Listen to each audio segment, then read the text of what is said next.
છેલ્લા એક વર્ષ દરમિયાન માંડવી અને માંગરોળ ડિવિઝન હેઠળના 8 પોલીસ મથકોમાં જપ્ત કરાયેલ કુલ અંદાજે ₹3.38 કરોડના દારૂનો કાયદેસર નિકાલ કરવામાં આવ્યો છે. આ કાર્યવાહી ઉચ્ચ પોલીસ અધિકારીઓની ઉપસ્થિતિમાં અને દારૂના નાશ માટે નિર્ધારિત કાનૂની પ્રક્રિયાનું પાલન કરીને કરવામાં આવી હતી. સમગ્ર કાર્યવાહી દરમિયાન ચુસ્ત પોલીસ બંદોબસ્ત રાખવામાં આવ્યો હતો.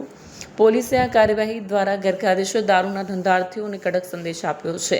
નશામુક્ત સમાજના નિર્માણ માટે આ અભિયાનને મહત્વપૂર્ણ ગણાવીને અધિકારીઓએ ગેરકાયદેસર પ્રવૃત્તિઓ સામેનું અભિયાન વધુ સઘન બનાવવાની પ્રતિબદ્ધતા વ્યક્ત કરી છે.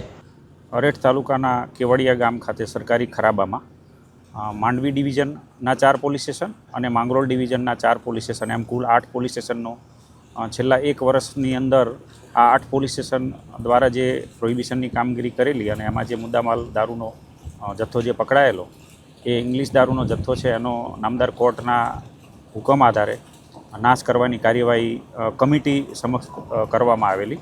2 સરકારી પંચો અને કમિટીના મેમ્બર નશાબંધી અધિક્ષક શ્રી SDM શ્રી માંડવી, ASP સાહેબ શ્રી માંડવી તથા DYSP શ્રી માંગરોળ અને સરકારી પંચો રૂબરૂ આ જે મુદ્દામાલ છે એનો પંચનામું કરી અને વિડીયોગ્રાફી સાથે 2 રોલર અને 1 JCB મારફતે એનો નાશ કરવામાં આવેલો છે.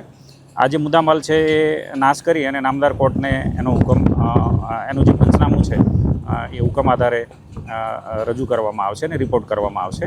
અને જે નાશ દરમિયાન જે બોટલો છે, પ્લાસ્ટિક છે તથા જે પૂંઠા છે એની હરાજી કરી અને એમાંથી જે નાણાં ઉપજે તે સરકારશ્રીમાં જમા કરવામાં આવશે.